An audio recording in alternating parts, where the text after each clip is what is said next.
Lecture number 42।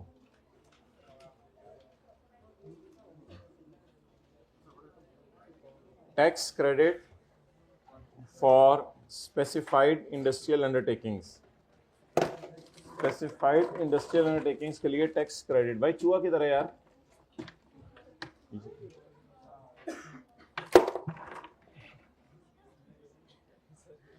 Tax credit for specified industrial undertaking, गलत बात।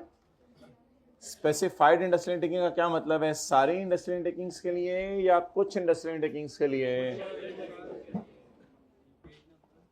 Page number इसका किताब का है 73। इसको मैंने एक डायग्राम की फॉर्म में आपके सामने शो किया है, तो इंशाल्लाह वो डायग्राम अभी जो है वो कॉपी होकर आपके पास आ रही है। ऑनलाइन वाले स्टूडेंट से तो मेरा वैसे ही मशवरा होता है कि मोबाइल बेच के प्रिंटर ले लें, तो वो भी इसको प्रिंट कर लीजिएगा। प्रिंट ना भी करें तो कोई मसला नहीं, सॉफ्ट में भी गुजारा चलेगा। तो tax credit for specified industrial undertaking, इसमें ये सबसे पहले ये देखना है कि आपने क्या ऐसा ख़रीदा है जिस पे आपको टैक्स माफ़ होने लगा है। तो चीज़ें ख़रीदने को कहते हैं इन्वेस्टमेंट। ये पॉइंट कौन सा है किताब के अंदर? एलिजिबल इन्वेस्टमेंट जहाँ लिखा हुआ है पॉइंट नंबर 3। तो शायद पॉइंट नंबर 3 किताब के अंदर जो आपको नजर,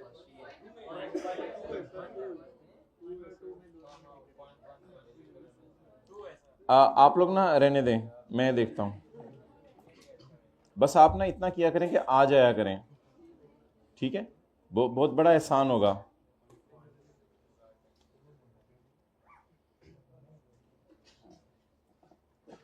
ये देखा देखा लग रही है, कुछ बातें याद आ रही हैं रात की। रात को ये जो बातें याद हुई थी, ये बंदा देखा ये बातें याद हैं। ये न्यूमेरिकल पूरा हो गया था, ये टोटल गलत कराया था आखिर में जाके, और बोला भी नहीं था किसी ने। ये कौन सा वाला टोटल गलत कराया था? न्यूमेरिकल का फेस ये 2337 है। 2434 में से 56 माइनस करें 2337 आता है। तुम्हें शर्म नहीं आती? कोई और टोटल था इसका। बहरहाल इससे क्या फ़र्क पड़ना था, इसमें 1400 माइनस करके टैक्स निकल आना था। तो ये वीडियो अब हम ऑफ करते हैं। ये कल रात को चली थी, लाइव चली थी। नहीं, मैं इलाके का नाम नहीं बताऊंगा, लाहौर से लाइव चली थी। और जी अपलोड हो जाएगी। आपको लाइव आना चाहिए था हमारे पास, तो मैं आपके घर तक और आपको अपने घर तक बुलाया था। तो ये तो नहीं क्या फिर आप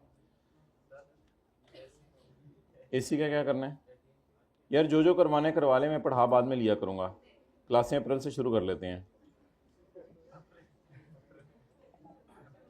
अच्छा, अभी हम क्या पढ़ने लगे हैं बच्चों? Eligible investment. तो ऑनलाइन वाले हजरात किताब से देखते रहे, नोट्स की ज़रूरत नहीं है अभी फ़िलहाल, लेकिन मैं इससे पढ़ाने लगा हूँ। Eligible investment.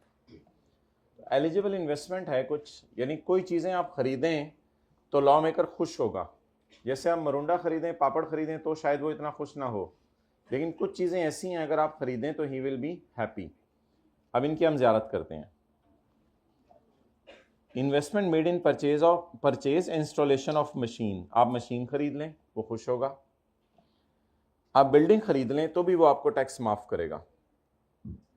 आप इक्विपमेंट खरीद लें तो भी आपको टैक्स माफ़ करेगा। इसके बाद आप हार्डवेयर खरीद लें या सॉफ्टवेयर खरीद लें तो भी वो आपको टैक्स माफ़ करेगा। आप बताएं, यहाँ पे कहीं पापड़ मरुंडा बिरयानी आया? नहीं। तो आप बिजनेस में याद कर लें, मशीन खरीदें, बिल्डिंग खरीदें, इक्विपमेंट खरीदें, सख्त वेयर खरीदें, नरम वेयर खरीदें।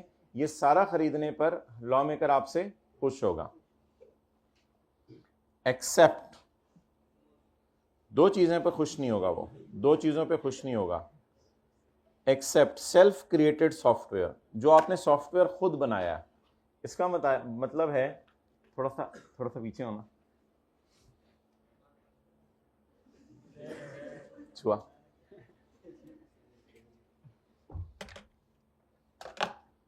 ओके, बना बनाया सॉफ्टवेयर खरीदें तो वो खुश होगा। बना बनाया सॉफ्टवेयर खरीदें तो वो खुश होगा। लेकिन अगर आप इसको खुद बनाएं, बॉयज हाइब्रिड में ब्लू शर्ट मोबाइल इस्तेमाल करते हुए, अगर आप इसको खुद बनाएं तो फिर वो खुश नहीं होगा आपसे। बस उसकी जो भी वजह हो छोड़ें। And used capital goods. Used capital goods से क्या मुराद है? बुक खुली हुई है ना, साथ लिख लें यूज्ड कैपिटल गुड्स जहां आ रहा है।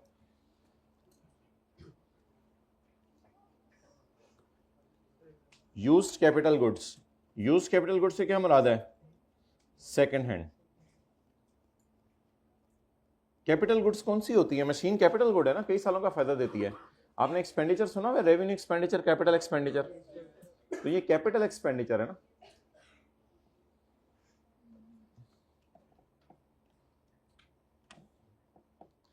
आप बता दें गवर्नमेंट किस किस काम, ये सफ़ा किताब में नहीं है ये जो मैं आपको दिखा रहा हूं, लेकिन ये सफ़ा किताब में है ऑनलाइन वाले हजरात।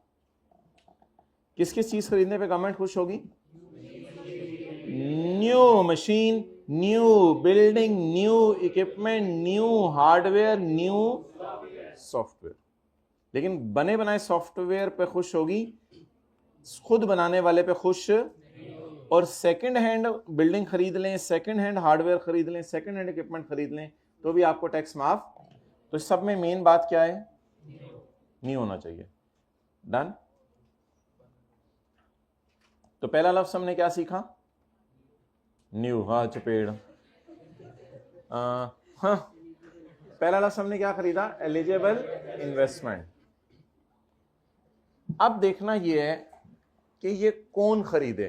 अब देखना यह है कि ये कौन खरीदे। पहला लफ्ज था एलिजिबल इन्वेस्टमेंट, अब क्या मतलब है?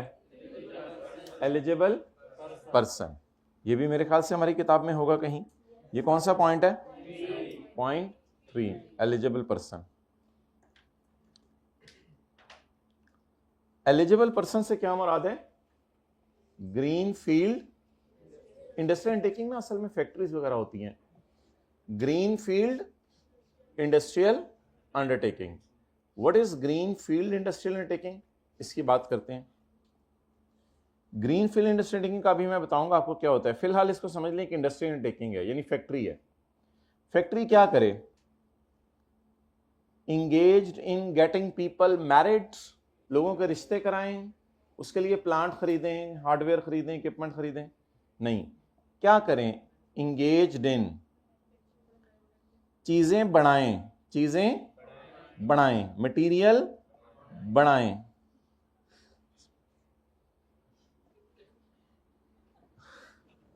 अच्छा भाई, ये जिंदगी का छोटा सा सफर है, तो जो बने हुए से बनाने वाले की तरफ पहुंच गया समझ लें वो कामयाब है, और जो बने हुए से बनाने वाले की तरफ नहीं पहुंचा वो मर गया, हमेशा हमेशा की नाकामी शुरू हो गई। तो बस ये छोटा सा सफ़र है ज़िंदगी का। एक बुज़ुर्ग आते थे इंडिया से, कहते होते थे बने वाले से बनाने वाले की तरफ पहुंच रहे हैं। बस किसी तरह ये लोगों को समझ आ गया तो बस समझ लो पास है वो। अच्छा, the manufacturing of goods, the manufacturing of goods और मटीरियल्स, और पुटिंग द गुड्स और materials to any process which अच्छी खासी चेंजेस देयर, जो अच्छी खासी उनकी ओरिजिनल कंडीशन बदल दे चीजों की। तो दो काम करने हैं, या मैन्युफैक्चरिंग करनी है चीजों की, या putting goods to any process. कितने काम करने हैं? दो काम, या मैन्युफैक्चरिंग करनी है या putting goods to any process. चीजों को ऐसे प्रोसेस से गुजारना है कि उनकी क्या बदल जाए, हालत बदल जाए, जज्बात बदल जाएं, एहसासात बदल जाएं, नहीं, उनकी कंडीशन बदल जाए। द मैन्युफैक्चरिंग ऑफ गुड्स और मटेरियल्स और पुटिंग गुड्स और materials to any process which अच्छी खासी, सब्सटेंशियली का क्या मतलब होता है? अच्छी खासी, चेंजेस देयर ओरिजिनल कंडीशन। यानी थोड़ी देर पहले देखने में लोहा था, चमड़ा था, थोड़ी देर पहले देखने में लेदर थी, अब आंखें बंद करके खोली तो उड़ता हुआ जहाज था। इसी को जहाज कहते हैं। जहाज कभी देखे आपने? चलता हुआ नहीं, उड़ता हुआ। वो कह रहे हैं उड़ ही रहा होता है हर वक्त। अच्छा, कौन सी गुड्स बनाएं? कौन सी गुड्स बनाएं? किसी भी किस्म की, किसी भी किस्म की गुड्स बनाएं। आप एसी बना लें, टॉयज बना लें, आप बोतलें बना लें, बिस्किट बना लें, आप टेबल बना लें, आप जो है वो शर्ट्स बना लें, जो मर्जी चीज़ बना लें। और वाज़े तौर पे एक चीज़ उसने और डाल दी कि जहाज़ बनाना, शिप बिल्डिंग भी इसमें शामिल है। ये उड़ने वाले नहीं है, तैरने वाले हैं, डूबने वाले नहीं, तैरने वाले, शिप बिल्डिंग। तो ये भी ये हमारी ग्रीन फील्ड इंडस्ट्रियल अंडरटेकिंग है। किस चीज़ में इंगेज हुई है? मैन्युफैक्चरिंग में या शिप बिल्डिंग में। टैक्स क्रेडिट आपको कब मिलेगा, टैक्स आपको क्यों कब माफ होगा, कितना अरसा माफ होगा? Tax credit will be allowed if the business is incorporated. Incorporate कहां जाके करवाते होंगे आप लोग? कंपनीज ऑर्डिनेंस 1984 पुराना होता था, अब तो कंपनीज एक्ट 2017 है, तो वहां जाके अपने आप को आप इनकॉर्पोरेट करवाते होंगे। तो इफ अंडरटेकिंग इज, उतारो थोड़ी देर, मुझे गर्मी लग रही है देख के। अच्छा बीमार हो, पहन लो, जिप भी बंद करो। If undertaking is incorporated between 30 June 19 and 30 June 24, अगर ये 30 जून 19 से 24 के दरमियान जो है वो इनकॉर्पोरेट हो गई है। आज क्या तारीख है? 11 नवंबर 2024। अब अगर आज जाके आप किसी इंडस्ट्रियल अंडरटेकिंग को इनकॉर्पोरेट करवाते हैं तो आपको ये बेनिफिट मिलेगा या नहीं मिलेगा? नहीं मिलेगा। तो ये बेनिफिट महदूद मुद्दत के लिए था, ये बेनिफिट महदूद मुद्दत के लिए था, लेकिन ये नहीं कि मैं आपको पढ़ाऊं ना कि अब ये बेनिफिट अवेलेबल नहीं है। ये बेनिफिट उन लोगों को मिलना था जिन्होंने 30 जून 24 तक, जब आप सीए की प्रैक्टिस में जाते हैं टैक्स की, तो पुराने लॉ के केसेस भी आते हैं, तो इसलिए उनको टैकल करने के लिए पुराना लॉ भी पता होना चाहिए। तो माना कि ये बेनिफिट आज इनकॉर्पोरेट कराने पे नहीं मिलेगा, लेकिन ये बेनिफिट हमें पता तो होना चाहिए ना। तो लेकिन आज मैं कंपनी इनकॉर्पोरेट करा लूं, आज मैं कहूं, मैं आंखें बंद करके मैं कहूं मैं जहाज बनाया करूंगा, मैं खुद जहाज बनाया करूंगा, लोगों मैं जहाज बनाया करूंगा, तो अब बनाओ, लॉ मेकर कहते हैं बनाओ, अब तो कुछ नहीं हो सकता। काश तुम थोड़ा और पहले दुनिया में आगे होते तो तुम्हें जहाज बनाने की मत 29 जून 24 को आ जाती, फिर कोई मसला नहीं था, हम तुम्हें टैक्स माफ करते। If the business and undertaking से मराद business, if the business is incorporated, हमारी खुली कचहरी होनी है भाई इंशाल्लाह, मैंने आपको बताया था बुध को होगी। बॉयज़ के ग्रुप में अलग लिंक शेयर किया जाएगा और गर्ल्स के ग्रुप में अलग लिंक शेयर किया जाएगा, और टाइमिंग इंशाल्लाह आपको बता दी जाएगी। मे भी 8:30 7:30 से लेकर 9 बजे के दरमियान कोई भी टाइम होगा। उस खुली कचहरी के अंदर जो है वो मैं आऊँगा और आपसे कुछ चीज़ें पूछूंगा, तो टर्म टेस्ट से पहले, ताकि आपको अंदाज़ा हो जाए कि आपकी थ्योरी के अंदर क्या मसला आ रहा है। तो मीटिंग की हेडिंग होगी इंशाल्लाह खुली कचहरी। बजाय कि कोई कचहरी के लफ्ज़ में गलती निकालता, बारों बारी फारग कर दिया।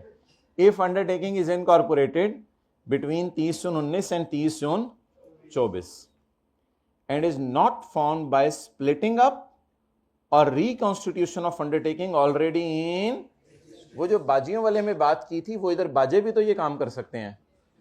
क्या ऐसा हो सकता है कि 2-3 लोग मिलके कहें कि जी हमारी तो इनकॉर्पोरेट 2018 में हुई है, तो हमें तो ये बेनिफिट अवेलेबल नहीं है, क्योंकि ये बेनिफिट सिर्फ किनको अवेलेबल है? जो 30 जून 19 से 30 जून 24 के दरमियान अपने आप को रजिस्टर करवाएं, ये बेनिफिट सिर्फ उनको अवेलेबल है। तो कोई आके कह सकता है कि ये बेनिफिट हमें अवेलेबल, तो उन लोगों ने क्या 2 नंबरी की? उन लोगों ने 30 जून 2018 वाला जो बिजनेस बना हुआ था उसको 30 जून 21 में आके तोड़ दिया, और लोगों के सामने थोड़ी धींगा मुश्ती की, एक दूसरे के जो है वो बाल बुल खींचे, जूते खींच के जो है वो लड़ाइयां करके लोगों के सामने चले गए, हम कारोबार बंद कर रहे हैं। और 2 दिन बाद वही फैक्ट्री खोली हुई है, नाम बदल लिया है, एम्प्लॉयज वही हैं, सामान वही है, बंदे वही हैं, सब कुछ वही है, वही हैं, तो सब कुछ उसी तरह है, लेकिन आपने लोगों को दिखाने के लिए अपना बिजनेस बंद किया और बंद करके दोबारा खोला। तो लॉ मेकर कहते हैं फिर बाहर आ जाओ, फिर आपको ये टैक्स क्रेडिट नहीं मिलेगा। And it is not found bye, बेटा पेपर तुम्हारे जो है वो मार्च में है और इतना पढ़ना शुरू कर दिया तुमने नवंबर से ही, यानी मैंने कल नोट किया बेटा 16 घंटे ऑफलाइन तुम कॉन्टिन्यूसली, 16 घंटे, लास्ट सीन फजर, उफ तोबा तोबा तोबा बेटा, 5 बजे लास्ट सीन और शाम 5 बजे तक मैं देखती रही बेटा कि तुम ऑनलाइन आओ तो मैं तुम्हारे से बात करूं, लेकिन तुम तो माशाल्लाह बेटा, ये ऐसे मैंने जो ख्वाब देखा था मुझे लग रहा है वो पूरा हो जाना इंशाल्लाह। मुझे तुम्हारे बारे में ही ख्वाब आया था, मैं समझ रही थी बड़े बेटे के बारे में था, लेकिन अब मैं सोच रही हूँ कि वो ख्वाब शायद तुम्हारे बारे में था। इतना बेटा माशाल्लाह, आई रियली अप्रिशिएट यू। मैं नहीं पढ़ी अपनी जिंदगी में कभी इतना जितना तुमने पढ़ना शुरू कर दिया। अच्छा, इफ अंडरटेकिंग, इस बात को बढ़ाया ना करें, इफ अंडरटेकिंग इज इनकॉर्पोरेटेड, फिर बात बढ़ जाती है। If undertaking is incorporated between 30 June 19 and 30 June 24, कितने लोगों को थोड़ा अफसोस हो रहा है कि ये वीकेंड भी ज़ाया हो गया, 1 2 अच्छा इनका ज़ाया नहीं हुआ। खड़े हो, खड़े हो। छोटे कल की बढ़िया सी न्यूमेरिकल, अच्छा परसों की बढ़िया सी, हाँ वुमेन एंटरप्राइज, इसको तो पता होगा, वुमेन एंटरप्राइज। चलो आओ इधर आओ, वुमेन एंटरप्राइज करीब हो ना, और नेड़े। कहते मैंने वीकेंड जाया नहीं किया, तो फिर यूटिलाइज किया। R1 आ ही नहीं रहा, इतना जोर लगा रहे, पकड़ उसको, इधर खींच। वुमेन एंटरप्राइज, बोल बोल। नहीं हो नहीं सकता। R1 किया था। दिखाओ रजिस्टर, दिखाओ, बच्चा है मारे ना, रजिस्टर दिखाओ।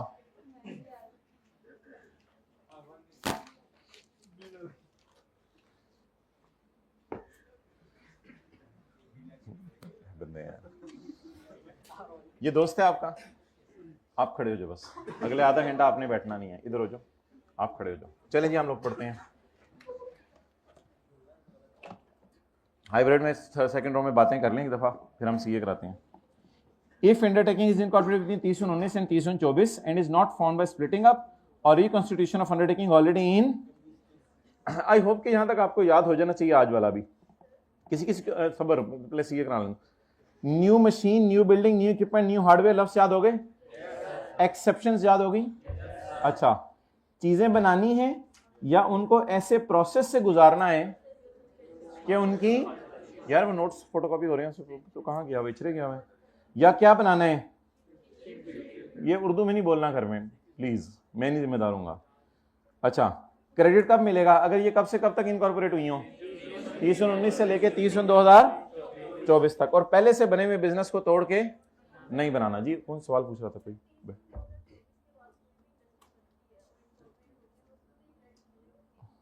जी बिल्कुल नहीं मिलेगा, ये गलत बात हुई तो एफबीआर को ईमेल कर दें आप। अच्छा जी नेक्स्ट,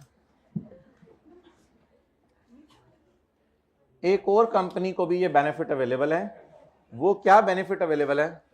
ऑब्वियसली भाई, if you suggest any change in law you can suggest.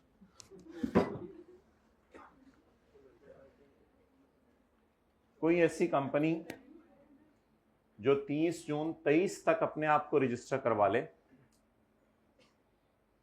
और वो बनाए प्लांट, पिछले पॉइंट और इस पॉइंट में ये फर्क है, तीनों क्लासों में इकट्ठे बंदे भेजो, बल्कि तीनों क्लासों में समीउल्लाह भेजो किसी तरह। मैन्युफैक्चरिंग ऑफ गुड्स,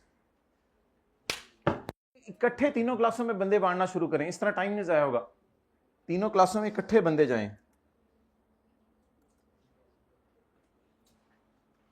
अच्छा, इसमें ना मैन्युफैक्चरिंग ऑफ गुड्स था, इसमें है मैन्युफैक्चरिंग ऑफ प्लांट। गुड्स असल में वो चीज होती है जैसे टॉयज हैं, एसी है, ये है, वो है। प्लांट असल में वो चीज है जिनसे चीजें बननी है। क्लियर हो गया? चलो बांट दो भाई, दूसरी दोनों क्लासों में इकट्ठे बांटवाने थे ना, ये तो छिती जाओ।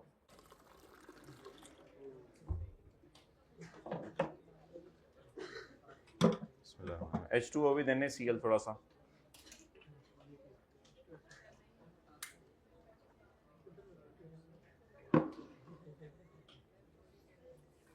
जी हाइब्रिड में बहुत कम लोगों ने पानी पिया है।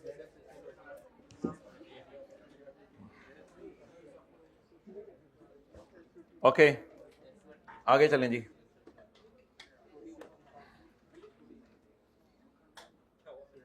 अब मोहतरम सवाल ये है कि अगर कोई इदारा ऐसा है जो सेटअप हो 30 जून 2023 तक और इंगेज हो मैन्युफैक्चरिंग ऑफ प्लांट में, या इंगेज हो मैन्युफैक्चरिंग ऑफ मशीन में, या इंगेज हो मैन्युफैक्चरिंग ऑफ इक्विपमेंट में, and items with dedicated use. असल में जो प्लांट है ना, ये एक आइटम है विद डेडिकेटेड यूज। प्लांट के मल्टीपल यूज नहीं होते, यानी प्लांट से अगर आपने पेंट करना है तो वो पेंट के तौर पे यूज होगा। प्लांट से अगर आपने मुख्तलिफ पार्ट्स को जोड़ना है तो वो प्लांट उस जोड़ने के लिए इस्तेमाल होगा, उस प्लांट का मल्टीपल यूज नहीं होता। तो ये एम्फेसिस देने के लिए कह रहा है आइटम विद डेडिकेटेड यूज। तो समझ लें ये प्लांट की डेफिनेशन दे रहा है। प्लांट की डेफिनेशन होती है इट इज एन आइटम वो आइटम नहीं जिसको आप कहते हैं ये देखो कितना आइटम लग रहा है।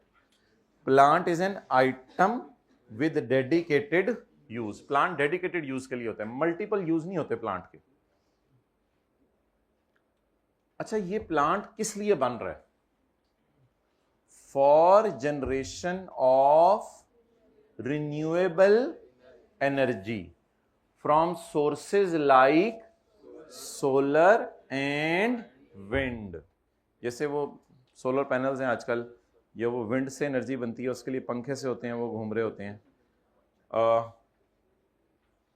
For a period of 5 years, ये 5 साल के लिए बेनिफिट आपको मिलेगा। For a period of 5 years, beginning from the date such industrial undertaking is, उस दिन से शुरू करेंगे जब ये इदारा बना, उससे आगे कितने साल तक आपको बेनिफिट मिलेगा? 5 साल तक। 5 साल तक आपको बेनिफिट मिलेगा। बेनिफिट क्या है अभी मैं थोड़ी देर में दिखाता हूं आपको, फिर इस बात की तरफ दोबारा वापस आएंगे। तो एक लफ्ज हो गया हमारा ग्रीन फील्ड इंडस्ट्री टेकिंग। ये 2 काम करेगी, या गुड्स बनाएगी किसी भी किस्म की गुड्स, या शिप्स बनाएगी। और ये क्रेडिट मिलेगा अगर ये बनी हो 30/19 से 30/2000।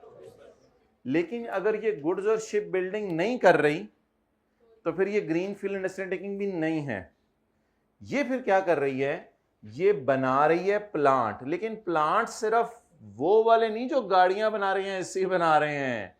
प्लांट वो वाले जो रिन्यूएबल एनर्जी बिजली बनाने के लिए इस्तेमाल हो। वो बिजली चाहे आप जो है वो सोलर से बनाएं या बिजली विंड से बनाएं। यानी वो प्लांट जिससे सोलर प्लेट्स बन रही हैं, या वो प्लांट जिससे वो पंखे बन रहे हैं जो विंड में चलाने हैं, जिससे बिजली बननी है। तो ये benefit green field industry taking के लिए नहीं है, ये बेनिफिट ऐसे। अच्छा, ग्रीन फील्ड क्या होती है वो भी हम पढ़ेंगे। ये बेनिफिट उन लोगों के लिए अवेलेबल है जो लोग बोलें ऐसा प्लांट बना रहे हैं जिससे उन्होंने एनर्जी प्रोड्यूस करनी है आगे। अच्छा, ये टैक्स क्रेडिट है क्या? A tax credit of 25% of eligible investment amount is allowed. Tax credit कितना मिलेगा? 25% of eligible investment amount is allowed. किसको मिलेगा? To eligible person. कब मिलेगा? जिस साल आप खरीदेंगे प्लांट।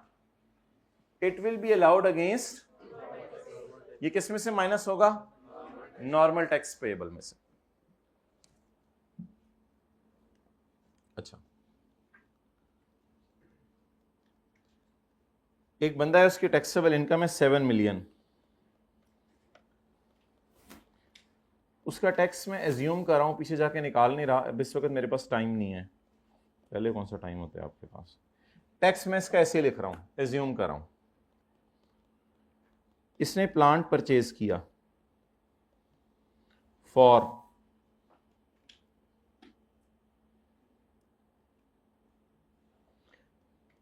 $20 मिलियन।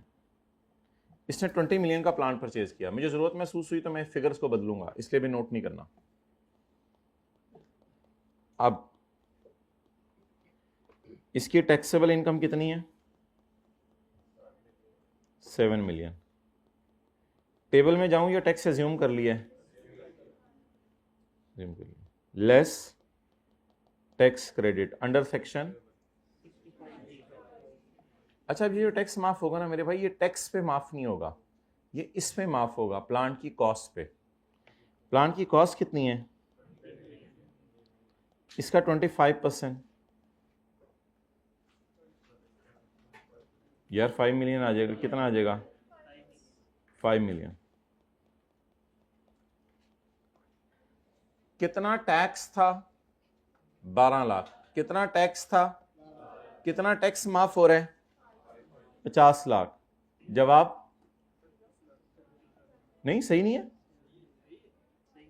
ये 12 लाख होता है ना, और ये क्या होता है? 50 लाख। इकाई, दहाई, सैकड़ा, हजार, 10,000, लाख, 10 लाख। जी जवाब 38 क्या होता है? 38 तो कुछ भी नहीं है। 3.8 मिलियन अगर बोलना है तो बोले ना। 38 लाख तो चलें छोड़ें। क्या जवाब आ गया? कितना टैक्स बोनता था? 12 लाख। कितना माफ था, कितना माफ नहीं हो सका? इस 30 लाख को 38 लाख को क्या कर देंगे, जल्दी बताएं।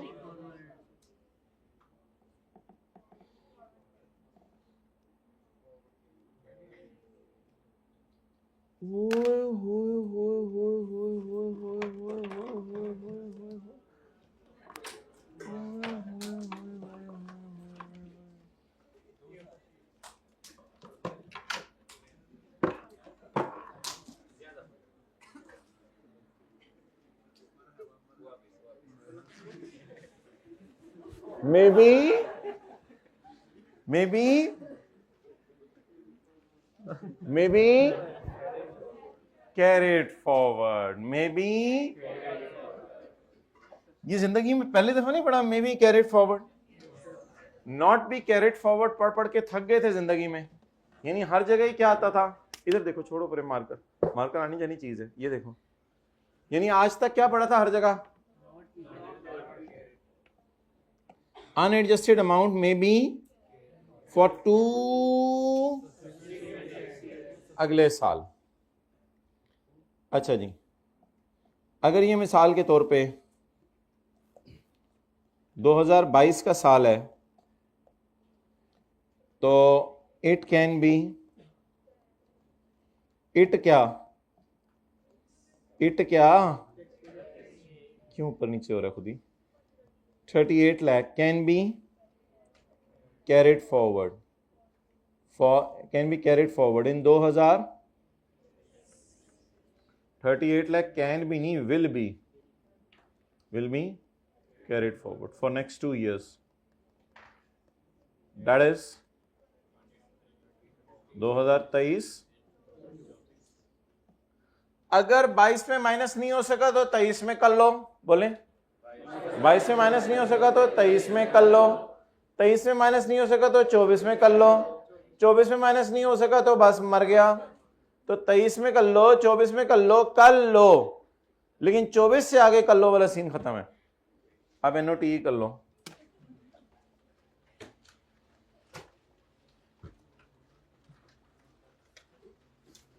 हजारों संडे ऐसे कि हर संडे पे दम निकले, बहुत निकले मेरे घर से संडे, लेकिन फिर भी कम निकले।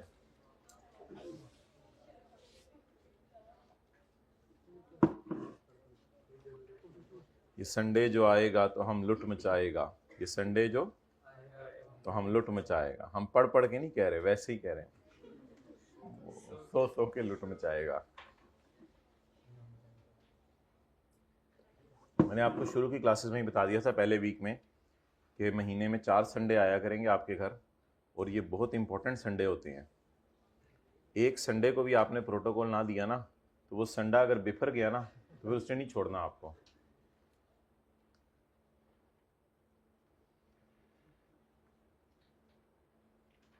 कोई अफसोस हुआ है ज़ाया करने का संडे? अवेल किया है माशाल्लाह। और सीए में ये नहीं कि संडे अवेल नहीं हो सका, चलो अगले संडे को अवेल कर लेंगे, उससे अगले को। वो जो लॉस हो गया वो हो गया।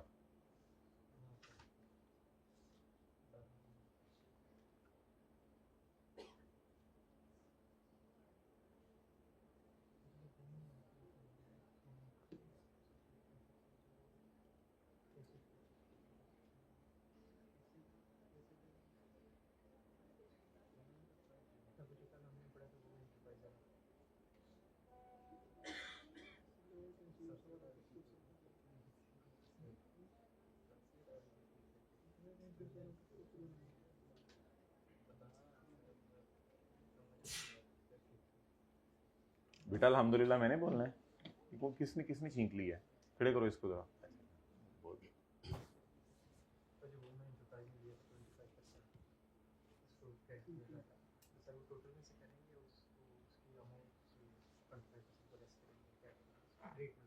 टैक्स में से नहीं, इसी में से सबसे ऊपर वाला जो चैप्टर 4 में है ना, उसके ऊपर 25% लगाएंगे।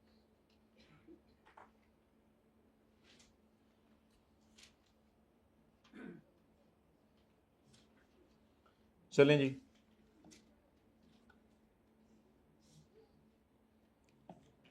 टैक्स रेट कितने परसेंट है?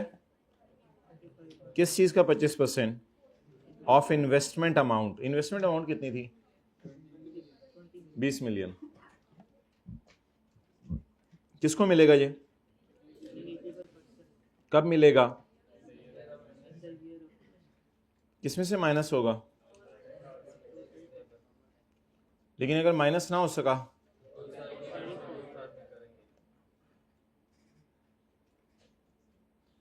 ग्रीन फील्ड इंडस्ट्रियल अंडरटेकिंग जो है वो ब्लू के अंदर हमें क्यों नजर आ रही है? कोई नहीं यार, खैर है। Green field industrial undertaking means, green field industrial undertaking का क्या मतलब है? ऐसे highlighter, ball point, pencil use की होती है ना, घर में कोई साथ बैठा हो, देख के समझते हो यार कितना पढ़ गया यार, लुट पाछड़ी है पढ़ पढ़ के। अच्छा, ग्रीन फील्ड इंडस्ट्रियल अंडरटेकिंग का मतलब ये है, नहीं माशाल्लाह पढ़ भी रहे हैं, अ न्यू इंडस्ट्रियल अंडरटेकिंग, नई कंपनी होनी चाहिए। असल में ना वो बताने लगे कि ये क्या है, क्योंकि अगर ये है तो फिर ये है, तो फिर ये है, तो अगर ये नहीं है तो फिर ये नहीं है, तो फिर ये भी नहीं है। I hope you got it. ये एक नई अंडरटेकिंग है जिसमें 4 बातें पाई जा रही हूं। जिसमें क्या बातें पाई जा रही हूं? 4 बातें। सबसे मुश्किल वाली बात मैं पढ़ देता हूं, आसान वाली आप खुद ही पढ़ेंगे। कमिश्नर से आपने इसको अप्रूव कराना है। कमिश्नर से क्या कराना है? इसको अप्रूव कराना है। तो ये बड़ी जरूरी बात है। तो ये ग्रीन बन जाएगी, वरना ये ब्लू इंडस्ट्रियल अंडरटेकिंग ही रहेगी। पहले कमिश्नर से इसको अप्रूव कराना है। उसके बाद विच इज, ये क्या हो? Set up on land, obviously it should not set up on चांद, it should be set up on land. ये लैंड पे आपने गेम डालनी है, कहीं जाके फैक्ट्री बनानी है, कहां बनानी है? जाके लैंड पे। लेकिन लैंड कैसी हो? Land is not previously used for any commercial purpose. उस पे पहले से कोई दुकान ना हो, उस पे पहले से कोई फैक्ट्री ना बनी हो, या उससे पहले से कोई मैन्युफैक्चरिंग एक्टिविटी ना हो रही हो, वो वाली लैंड मैं कहता है लैंड मानूंगा इस सेक्शन के लिए। यानी फ्रेश लैंड जाके लें उसके ऊपर। फ्रेश अब लैंड क्या मतलब मतलब समझ गए हैं? यानी इस लैंड पे पहले से 3 हरकतें ना हो रही हो। नंबर 1, बच्चे क्रिकेट खेल रहे हो, खैर है, फुटबॉल खेल रहे हो, खैर है, ठीक है, दरख्तों के नीचे बैठ के पढ़े हो, खैर है, बस 3 काम ना हो रहे हो। उधर दुकान ना हो पहले से, इंडस्ट्रियल अंडरटेकिंग ना हो, या कोई मेन्यू।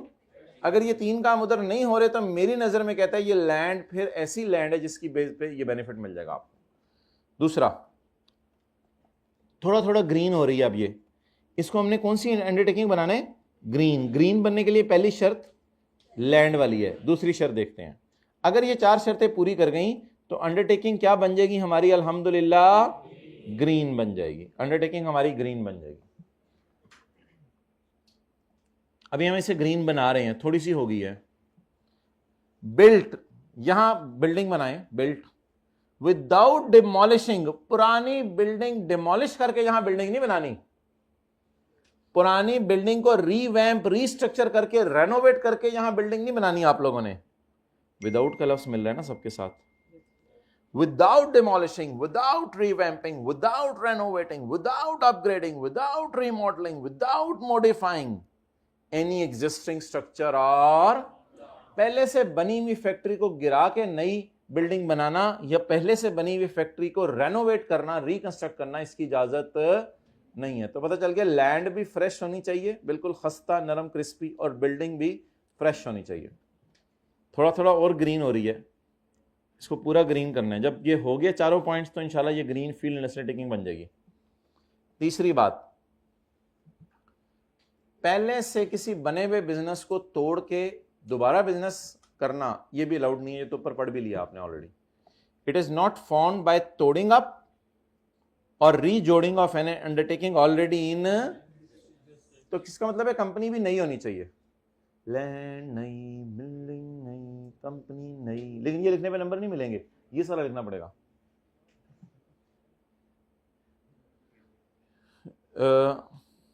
विच इज से मिला के पढ़े, which is using in process, ये तो फिक्रे की सेंस नहीं बनेगी।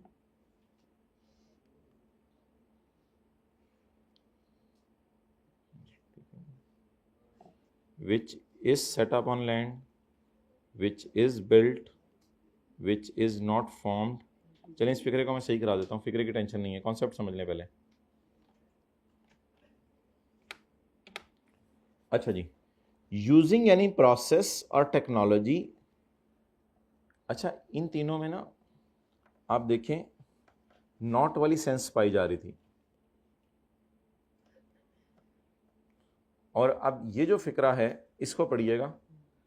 यूजिंग एनी प्रोसेस, आपने कोई ऐसा प्रोसेस या टेक्नोलॉजी इस्तेमाल करनी है that has not earlier been used in Pakistan. ऐसी टेक्नोलॉजी इस्तेमाल करनी है आपने जो इससे पहले पाकिस्तान में इस्तेमाल ना हो रही हो। यूजिंग एनी प्रोसेस और technology that has not earlier been used in Pakistan and is approved by engineering development board.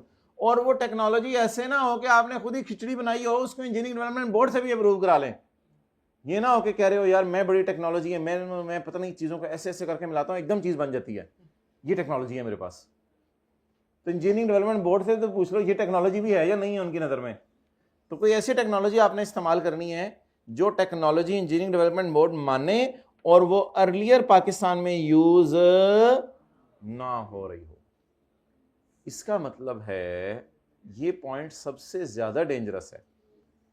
इस बुनियाद पर हम जो समझ रहे थे ना कि पाकिस्तान में जो मर्जी बना लो आपको 25% टैक्स माफ हो जाएगा, ऐसा नहीं है। ग्रीन फील्ड इंडस्ट्री टेकिंग के अंदर एक बड़ी कड़ी शर्त है कि तुम ये सारा करो,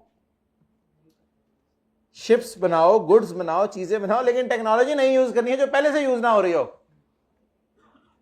इसका मतलब है ये फिर ग्रीन फील्ड इंडस्ट्री टेकिंग बनने तो हमने ग्रीन हो जाना उस वक्त तक। तो अब अल्हम्दुलिल्लाह अगर ये चारों चीजें पूरी हो रही हैं तो ये अंडरटेकिंग क्या बन गई? ग्रीन बन गई। डन। चले अब थोड़ी देर के लिए टेक लगा के रिलैक्स कर लें। ऐसे थोड़ा सा अपने आप को पीछे करें, कमर ऐसे लगाएं, दोनों हाथ ऐसे, रिलैक्स।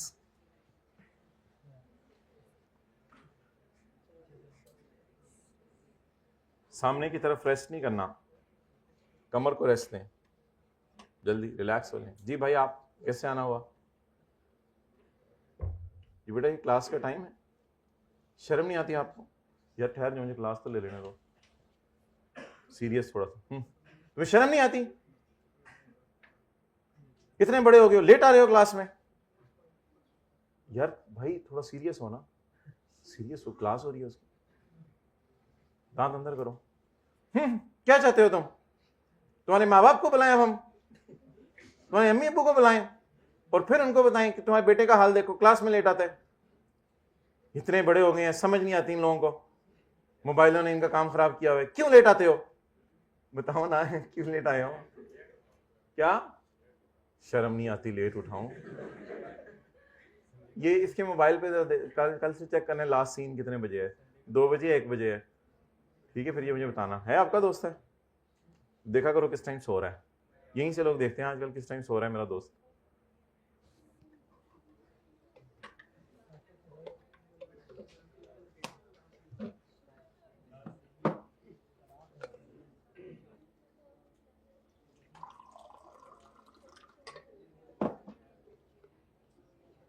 बहुत अच्छे बच्चे हैं जो अब पढ़ रहे हैं, सोच रहे थे कि सर ने अभी जरा पॉज दिया हो तो मैं रिवाइज कर लूं।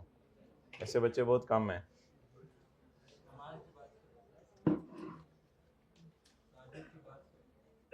तहज्जुद के बाद सोया?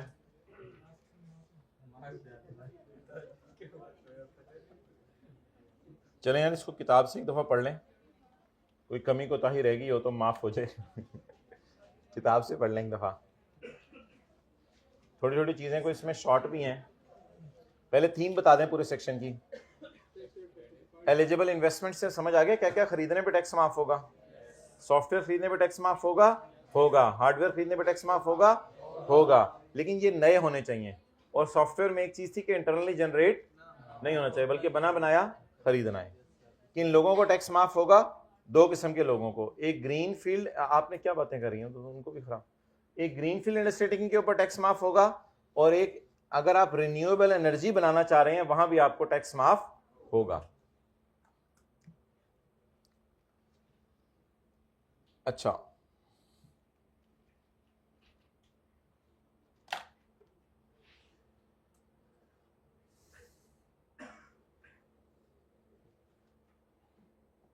एक बड़ा इंपॉर्टेंट कॉन्सेप्ट है, ये जरा गौर से आपने समझना है। बैठ जाओ, आइंदा मत लेट आना। अच्छा, एक बड़ा इंपॉर्टेंट कॉन्सेप्ट है जो आपने गौर से समझना है, वो ये है कि ये जो बेनिफिट है ना, ये जब तक आप प्लांट खरीदते रहेंगे मिलता रहेगा। तो ये जो मैंने आपको भी कहा था ना कि 30/24 के बाद अगर कंपनी इनकॉर्पोरेट हुई तो उसको बेनिफिट नहीं मिलेगा, ये मेरी बात अपनी जगह कायम है। लेकिन जो कंपनी 30/24 से पहले इनकॉर्पोरेट हो चुकी है ना, अब अगर उन्होंने प्लांट 2026 में खरीदा है, वो टैक्स माफ हो जाएगा। इनकॉर्पोरेट होना 30/24 से पहले जरूरी है। इनकॉर्पोरेट होना 30/24 से पहले जरूरी है। प्लांट खरीदना 30/24 से पहले जरूरी नहीं था। तो जो कंपनियां 30/19 से 30/24 के दरमियान ग्रीन फील्ड इंडस्ट्रियल के तौर पर इनकॉर्पोरेट हो चुकी हैं, उनको 25% टैक्स माफ हो जाएगा, चाहे 2027 में जाके प्लांट खरीदें, कोई मसला नहीं। प्लांट खरीदने की डेट्स बताई हैं या कंपनी के रजिस्टर होने की डेट्स बताई हैं? कंपनी के रजिस्टर होने की डेट्स बताई हैं। अच्छा, अगर ये रजिस्टर हुई है 2022 में और प्लांट खरीदा है 2030 में, ठीक है, कोई मसला नहीं। ये जरा सेक्शन खुला है, इसने ज्यादा बेनिफिट दिया है। लेकिन एक चीज अगर आप फोकस करें तो इसने इतना बड़ा बेनिफिट नहीं दिया। ये पता क्या कहता है? ये कहता है रजिस्टर हो जाओ 30/23 से पहले पहले, फिर 5 साल के अंदर अंदर जो जो खरीदोगे उस पर टैक्स माफ होगा। अब अगर आप 23 में रजिस्टर हुए हो तो 25, 26, 27, 28, 29 में खरीद लो प्लांट, ठीक है। और अगर आप 21 में रजिस्टर हुए हो तो 22, 23, 24, 25, 26 तक प्लांट खरीद लो, कोई बात नहीं। रजिस्टर होने के 5 साल के अंदर अंदर जो चीजें खरीदोगे उस पर टैक्स माफ होगा, उसके बाद टैक्स माफ होना बंद हो जाएगा। लेकिन इधर शायद ग्रीन फील्ड में न्यू टेक्नोलॉजी का जिक्र था, तो इनको ज्यादा बेनिफिट इसने देना चाहा, तो इसने कहा 30/24 से पहले पहले रजिस्टर हो जाओ, प्लांट जब मर्जी खरीदो, फला चीज जब मर्जी खरीदो, कोई मसला नहीं, इसमें कोई परेशानी की बात नहीं। तो किताब पे आए, जरा ये बात लिखें।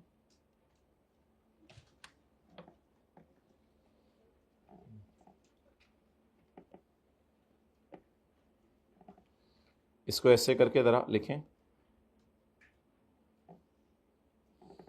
रजिस्टर हो जाओ 30/24 तक, प्लांट जब मर्जी खरीदो।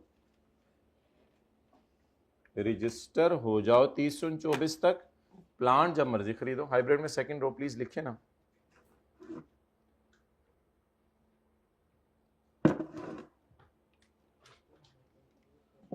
रजिस्टर हो जाओ 30/24 तक, प्लांट जब मर्जी खरीदें।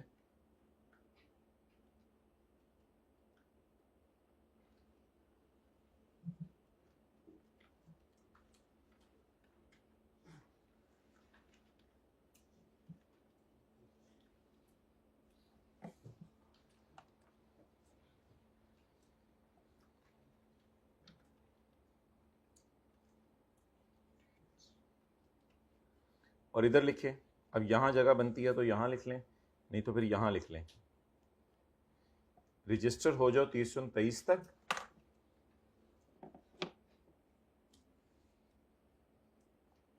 फिर रजिस्टर होने के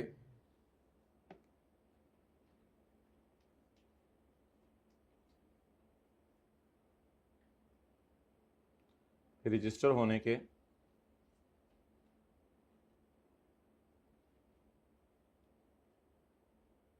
बोलें, रजिस्टर होने के क्या? हाँ, रजिस्टर होने के 5 साल तक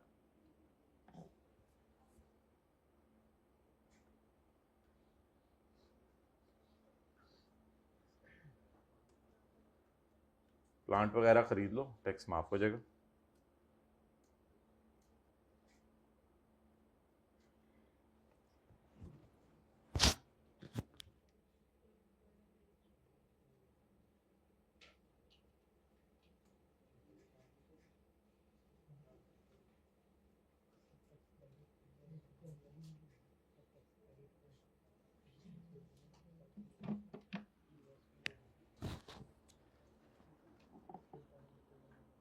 चलें यार, इसको 2-3 दफ़ा पढ़ना पड़ेगा फिर ही याद होगा।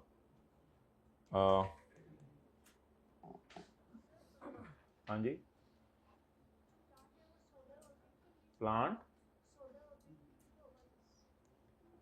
ये वाला प्लांट, हाँ ये वाला, ये आगे जो जो मर्जी गुड्स बनाएं, लेकिन इसमें फिर एक शर्त बड़ी कड़ी है कि टेक्नोलॉजी नहीं इस्तेमाल करनी है। असल में आप समझ रहे होंगे शायद कि पॉइंट बी एक बिल्कुल अलग पॉइंट है, लेकिन पॉइंट ए में ये जो ग्रीन फील्ड का लफ्ज़ है ना, तो ये ग्रीन फील्ड का लफ्ज़ यहाँ से आके मिल रहा है। जी हाइब्रिड में माइक, सवाल पूछें, कोई सवाल है तो।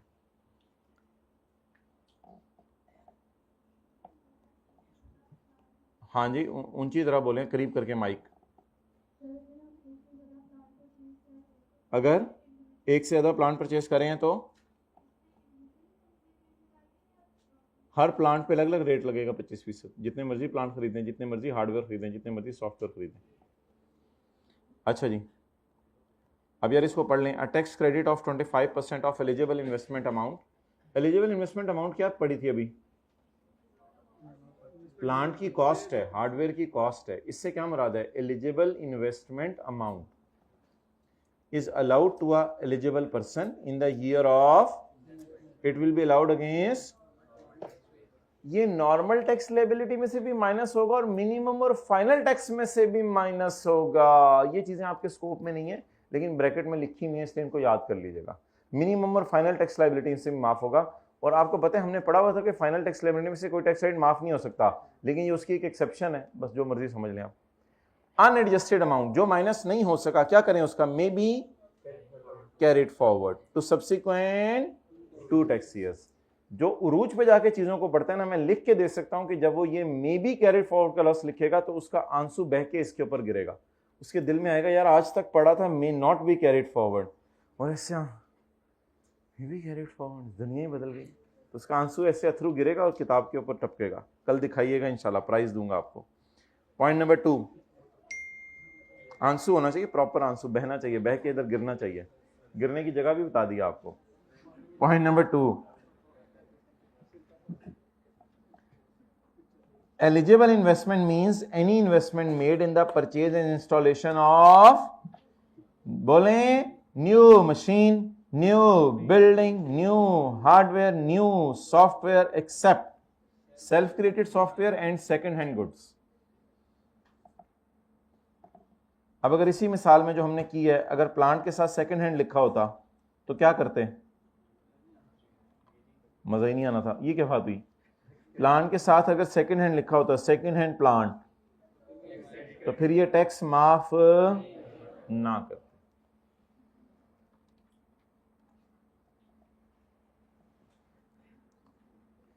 ये देखिए ना मेरे भाई, 2 चीजें हैं, एक एलिजिबल इन्वेस्टमेंट है और एक एलिजिबल पर्सन है। एलिजिबल पर्सन कौन है? ग्रीन फील्ड चीजें बना रही हो या चीजों को ऐसे प्रोसेस से गुजारी हो कि उनकी कंडीशन बदल जाए, या शिप बिल्डिंग कर रही हो। ये क्रेडिट मिलेगा अगर कंपनी बनी है 30/19 से 30/24 के और पहले से किसी कंपनी को तोड़ जोड़ के ना बनी हो। अब यहां पे बेशक और लिख लें, या ऐसा इदारा जो कि सेटअप हो बाय 30/23 और ये क्या बना रहा हो?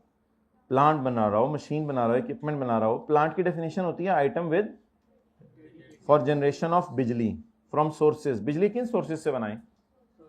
Solar, wind. ये कितने अरसे के लिए बेनिफिट है? From the date such investment taking is set up जब हुई उस दिन से आगे तक।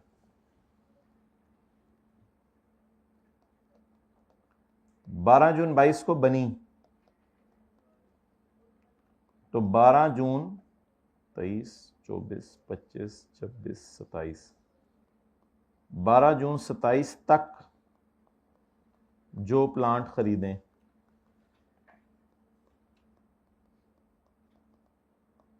उस पर टैक्स माफ। कर ले नोट हाइब्रिड में, सेकंड लास्ट रो में प्लीज, इधर ऊपर देख के। बुक के नीचे क्या रखा होता है आप लोगों ने? रजिस्टर रखा होता है, रजिस्टर ऊपर रखा करें, वरना फिर मुझे लगता है मोबाइल ही है, मुझे बदगुमानी का मौका ना दिया करें।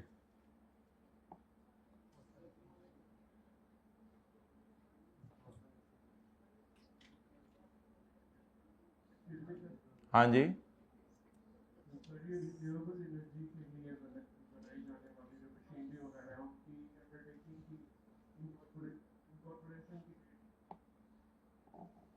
Setup bye 30/29। हाँ जी, ये बेनिफिट्स देखो बड़े टेम्परेरी अरसे के लिए आते हैं, जिस वक्त गवर्नमेंट किसी चीज़ को प्रमोट करना चाह रही हो। तो कल कल को हो सकता है लोग रिक्वेस्ट करें दोबारा गवर्नमेंट इस डेट को बदल दे। अच्छा,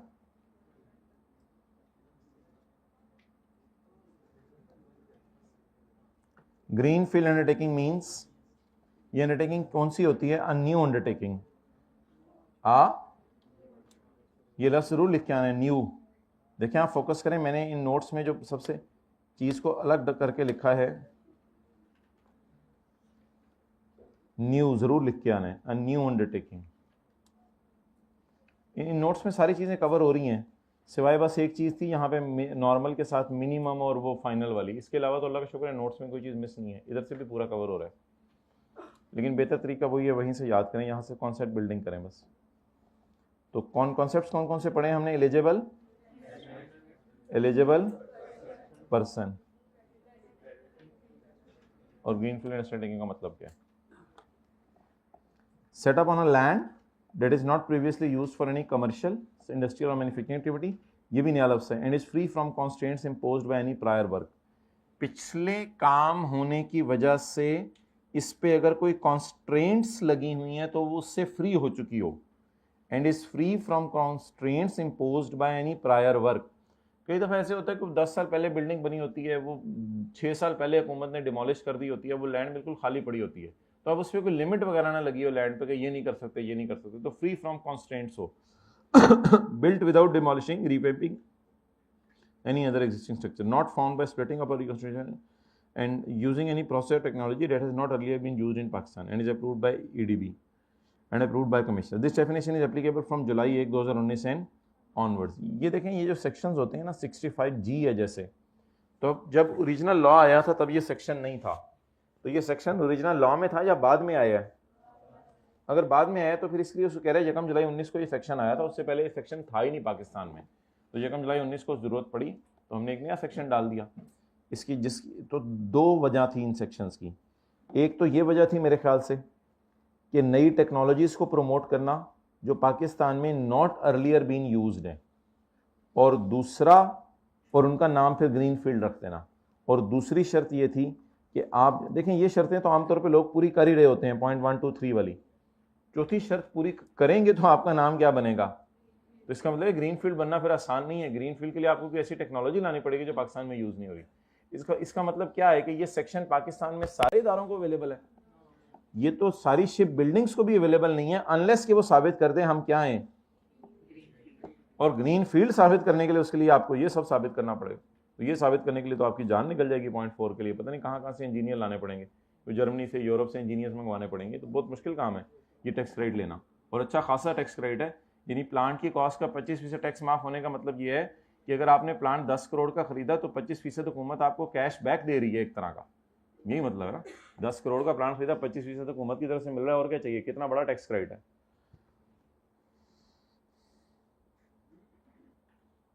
ऐसे ना करें, हमने इससे बड़े बड़े टैक्स क्रेडिट पड़े हुए हैं।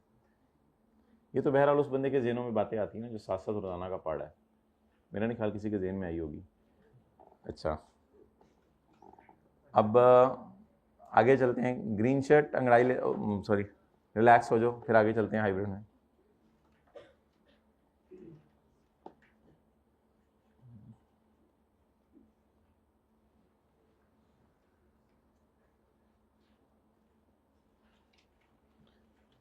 Page 79, question number 11।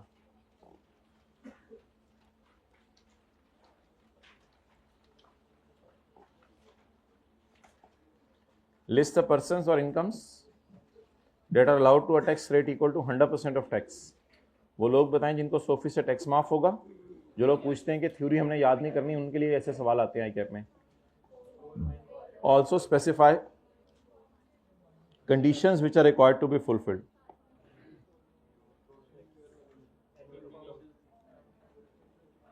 यार ये लाइन ब्रैकेट वाली डालनी नहीं चाहिए थी, क्योंकि जो चीज़ आपके सिलेबस में ही नहीं है उसको डालने की क्या तुक है। Ignore tax credit available to charitable organisations.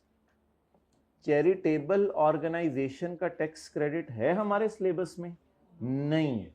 हमारे सिलेबस में टैक्स क्रेडिट है कि चैरिटेबल ऑर्गेनाइजेशन को अगर हम चैरिटी दे दें तो हमें क्या टैक्स माफ होगा। हमारे सिलेबस में यह कहीं नहीं लिखा हुआ कि एक चैरिटेबल इदारा अपनी जात में खुद चैरिटेबल है उसके लिए क्या टैक्स रूल्स हैं, वो तो नहीं लिखा हुआ हमारे सिलेबस में। तो वैसी एक बात आपको बता देता हूं जो नॉर्मल से हटके है, कि सिलेबस से हटके, कि चैरिटेबल इदारों को गवर्नमेंट ने 100% टैक्स माफ किया हुआ है, क्योंकि उनका काम ही चंदा इकट्ठा करना है और फिर लोगों की हेल्प करना है। तो उनको हुकूमत ने 100% टैक्स माफ किया हुआ है। कहते अगर कोई ऐसा टैक्स है तो उसको इग्नोर कर दो यहाँ पे। तो हमने तो ऑब्वियसली इग्नोर करना था, हमने तो पढ़ा ही नहीं आता कभी ये, तो इसलिए हमारे लिए ये ब्रैकेट डालने की जरूरत नहीं थी, ऐसे दीवानगी में वो डाल गया। जैसे जो है वो जो FAR 2 कितने लोग पढ़ रहे हैं, जैसे एक दफ़ा FAR 1 का पेपर आया था, उसमें लिखा हुआ था कि इग्नोर डेफर टैक्स। अब FAR 1 वाले को पता ही नहीं कि 3-4 लोगों को बात समझ आ गई है, बाकी छोड़ें।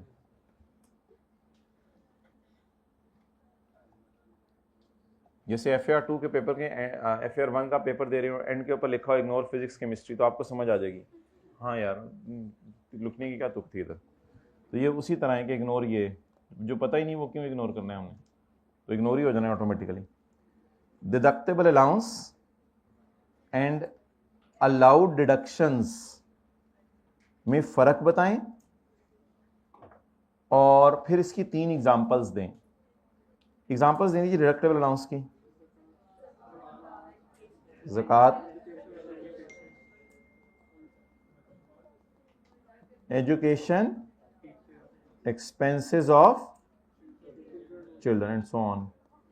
तो एजुकेशन एक्सपेंसेस ऑफ चिल्ड्रन और WWF और WPPF, ये सारे चैप्टर 4 में पढ़े थे और ये मुन्ने शुन्ने आए थे इसी चैप्टर में।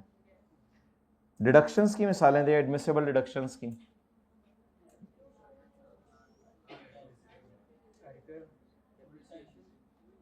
उसने हेड का नाम तो नहीं लिखा, आपने अगर प्रॉपर्टी के चैप्टर की दे के आनी है तो फिर शुरू हो जाए दीवानों की तरह, फिर 3 क्या, फिर तो मुझे रोकिएगा, मैंने रुकना नहीं। Repair allowance, insurance, property tax, ground rent, bad debt, फिर तो ये ब्रेकें लगती नहीं हमारी। तो एडमिसेबल डिडक्शंस की मिसालें पूछी हैं कि डिडक्शंस कौन सी अलाउ हैं। तो ये तो तीनों की ये तो दोनों की एक एक क्या होगी, एग्जाम्पल होगी। भाई आप रेड शर्ट जिन्होंने सवाल पूछे हाइब्रिड में, सामने वाला भाई मोबाइल इस्तेमाल कर रहे हैं आपके, देखिएगा जरा। Yes, I got it. Please stand up. जो निकल जाओ क्लास से, शर्म नहीं आती तुम्हें, बैठे रहो। अच्छा, डिफरेंट, असल में ना बुक आपके सामने होती है और आप होते हैं कोई कंसंट्रेशन से, और क्या हो रहा होता है नीचे। Differentiate between deduction and deductible allowance. जी हाथ खड़ा करके, differentiate between deduction and deductible, जी बताएं जी। पेपर इंग्लिश में आना है इस दफा। Deductible allowance will be deducted from the total income. अच्छा जी, अब ना असल में डिडक्टेबल अलाउंस और डिडक्शन की डेफिनेशन कहीं लॉ में दी नहीं हुई, तो इसलिए हमने पढ़ा था ज़रूर एक दो जगहों पे, जो मैं आपको दिखा देता हूँ। एक दो जगह पे हमने पढ़ा था कि एक तो हमने ये पढ़ा था ना, the taxable income shall be the total income for the year reduced by total of any. Taxable income होती है टोटल माइनस डिडक्टेबल, लेकिन इधर भी डिडक्टेबल की डेफिनेशन नहीं है और डिडक्शन यहां से, लेकिन ये जरूर पता चल गया कि यहां से what is deductible allowance, total और टैक्सेबल के दरमियान वाले का नाम डिडक्टेबल अलाउंस होता है। सिमिलरली डिडक्शन की डेफिनेशन तो नहीं पढ़ी थी, लेकिन एक चीज शायद हमने पढ़ी थी, वो शायद आपको याद हो, the income under a head of income, section 11 chapter 4 में, the income under a head of income shall be total chargeable amounts reduced by total deduction. वो जो प्रॉपर्टी के हम न्यूमेरिकल करते थे, ग्रॉस कराया लेस रिपेयर अलाउंस, वो सारी डिडक्शंस ही तो थी। तो deduction is an amount which is deducted while calculating the income under a head of income। चलेगी ये डेफिनेशन, थोड़ा सा गुजारा चल रहा चाह रही है, ठीक है, मैंने कर लिया है ना, शायद सही हो ये। तो deduction is an amount which is deducted while calculating the income under,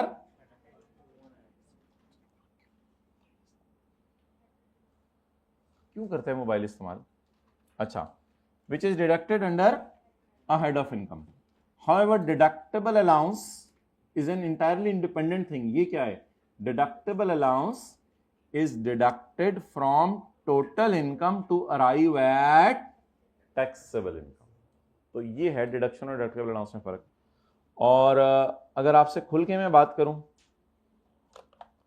तो ये देखें, छोटा सा हमने न्यूमेरिकल किया था, अगर मेरी टॉयज से इनकम है 100 रुपए और मेरे खर्चे हैं 10 रुपए, तो ये 90 रुपए आ गया, ये 10 डिडक्शन है।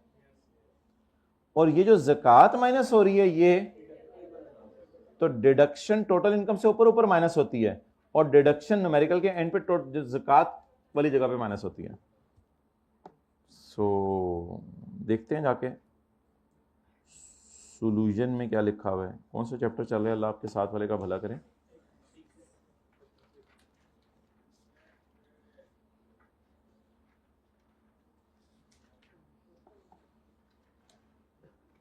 आईकेप ने ये डेफिनेशन लिखी थी, deductible allowance is deducted from total income, an allowance for a tax year that is not fully deducted shall not be carried forward. कोई इतना ज़रूरी नहीं था ये बताना, बहरहाल उसने बता दिया, उसकी मर्जी। An admissible deduction is a particular head of income and is deducted from income under that head. अब अगेन इसकी जरूरत नहीं है, ऐसी बोंगी मार रहा है, where total deduction allowed to a person under head of income exceed the total chargeable amount the person shall be assumed as sustaining a loss. बिल्कुल कोई तुक नहीं बन रही थी इस बात की, उसने सिर्फ इसको पूछा था कि डिडक्शन क्या होती है, डिडक्टेबल अलाउंस क्या होता है। तो मेरे ख्याल से डिडक्शन और डिडक्टेबल अलाउंस के अंदर अगर इसमें वो डिडक्शन में ये बात बता देता और आप डिडक्टेबल अलाउंस में ये लिख के आ जाते तो that would have been enough. बहरहाल इसकी एग्जांपल्स आपको समझ नहीं आएंगी क्योंकि अभी हमने बिजनेस का चैप्टर नहीं पढ़ा। तो जो मैंने एग्जांपल्स दी हैं वो इंशाल्लाह काफ़ी हैं, जो रिपेयर अलाउंस और वो सारी एग्जांपल्स दी थी। Under the head income property मैंने एग्जांपल्स दी हैं, अंडर द हेड बिजनेस इसने ज़्यादा एग्जांपल्स दी हैं। तो ये सारे इंशाल्लाह बिजनेस का चैप्टर आज हम शुरू करने लगे हैं, तो ये बिजनेस के चैप्टर के अंदर चीज़ें हैं वो इंशाल्लाह हम देखेंगे। तो हमने प्रॉपर्टी के चैप्टर की एग्जांपल दे दी थी, एग्जांपल तो जो मर्जी दें, चाचू की दें या मामू के दें, दोनों माशाल्लाह दरख्तों के नीचे ऐसे पढ़ते थे कि आज जो है वो माशाल्लाह। अच्छा,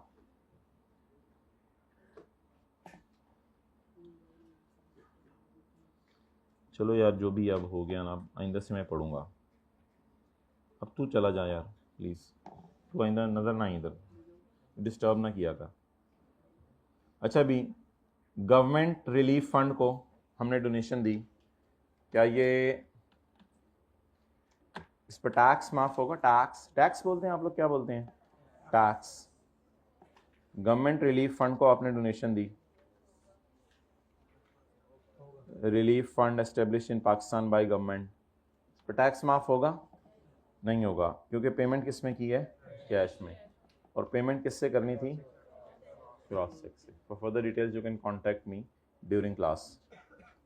पर्सनल कार आपने एक इदारे को दे दी, ये कार आपने ख़रीदी थी 4 साल पहले, लेकिन इसकी फेयर वैल्यू 6 लाख है, तो कोई नहीं, इन काइंड बेनिफिट आप दे सकते हैं, लेकिन इन काइंड बेनिफिट में शर्त है कि उसकी फेयर वैल्यू लेनी है, तो इसलिए आपको टैक्स रेट मिलेगा 6 लाख पर।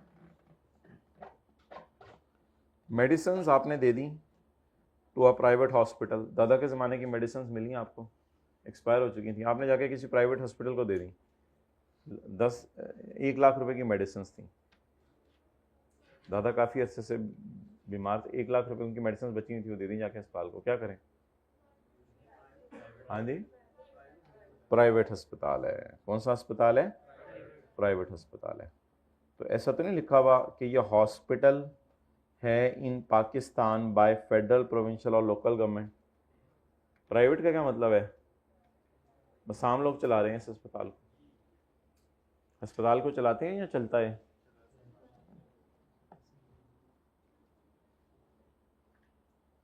डिडक्टेबल अलाउंस निकालें। Data resident individual can claim on account of education expenses. Education expenses के बेस पे कितना डिडक्टेबल अलाउंस मिलेगा? अगर उसकी टैक्सेबल इनकम 8 लाख है और उसने पे किया है मंथली फीस ऑफ 6000 पर बच्चा फॉर हिज, माशाल्लाह अभी तक 3 बच्चे हैं, फॉर हिज 3 चिल्ड्रन।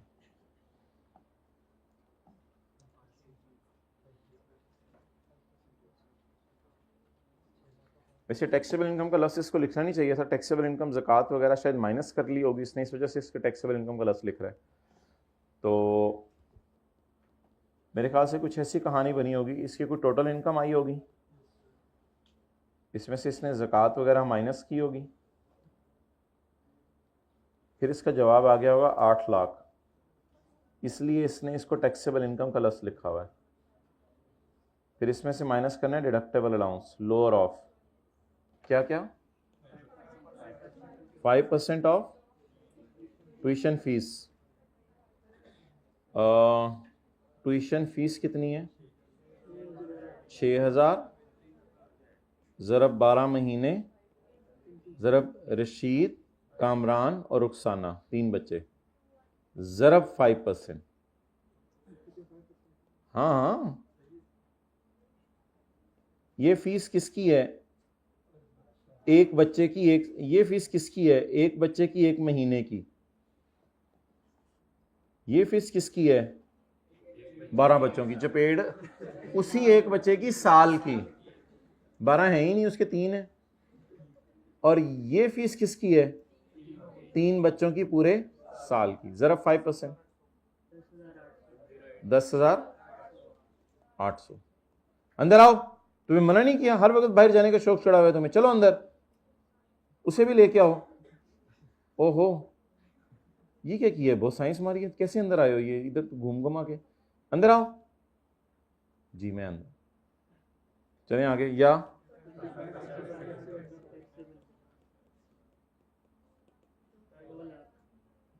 2 लाख, मैं क्यों 2 लाख? या रशीद, अमजद, रुखसाना, बदल गया नाम एक, रशीद, कामरान, रुखसाना, गुम साई के बच्चे का नाम आ गया था में। 3 ज़रब 60,000, 60,000 है ना फी बच्चा, 1 लाख। इन तीनों में से लोअर को थोड़ा देखें को क्या बन रहा है? 10,800। इसको बाहर ले आए।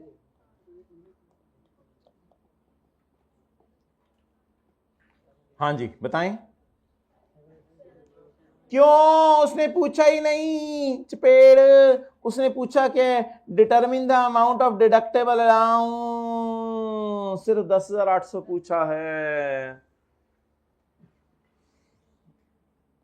10,800 for calculation you can refer the rough sheet which I have taken to home, sweet home. ये लिख के आ जाएंगे, 10,000 कैलकुलेशन के लिए शीट अटैच कर देंगे, यही कैलकुलेशन कर देंगे। ठीक है, यही कैलकुलेशन कर दीजिएगा। Okay my dear guys, are you watching how technical questions are appearing in exams? Very technical questions. Oh, 100% tax credit, with the technical deduction, the examples, the very technical, the education expenses, children, the very technical. This is all technical or non-technical? Non-technical.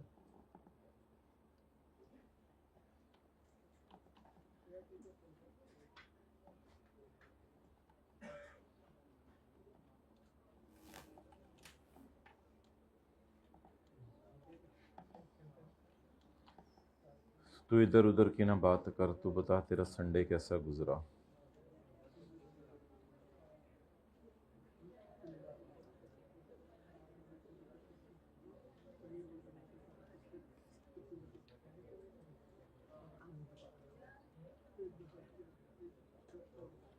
कभी कोई जिंदगी में साथ वाले को कोई ball point, toffee, eclairs कोई gift किया है कभी? इससे मोहब्बत बढ़ती है तोहफा देने से भाई। चलो कम से कम साथ वाले के साथ सलाम लें और मुस्कुरा के देखें एक दफ़ा, इतना तो कर दें यार, इतना तो बनता है।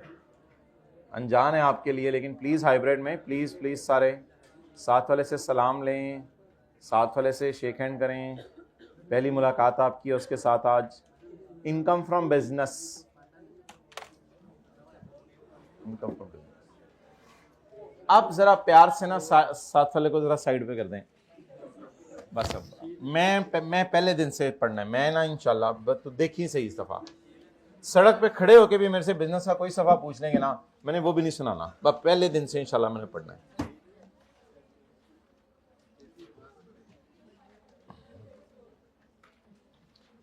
अच्छा जी, ट्यूसडे बॉयज हाइब्रिड में, वेडनेसडे गर्ल्स हाइब्रिड में और थर्सडे फिजिकल क्लास में वॉइस नोट्स चेक होंगे जो आप लोग 4 दिन से जो है वो भेज रहे हैं साथ वाले को सुना के।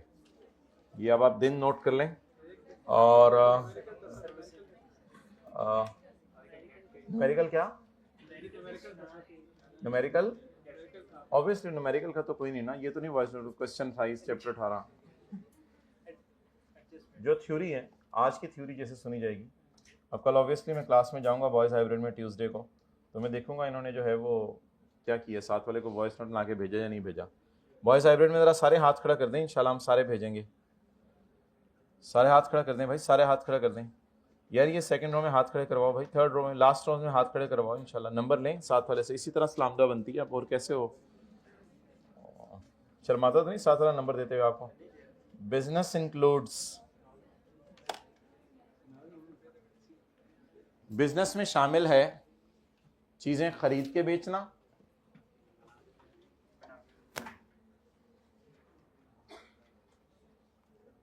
एक बैचमेट होता पता नहीं 9th में 10th में एफएससी में, उमर उसका शायद नाम था, तो माशाल्लाह दिस इज रियली ग्रेट। वो तकरीबन यानी कि हम उसे फ़ोन करते थे शाम को 5-6 बजे और वो कहता था मैं तो पेपर दे के आया हूँ 1:30 बजे और 2 बजे हम बैठे हैं, तो 5-6 बजे तक अम्मी को पूरी किताब मैंने सुना दी जो भी होती थी।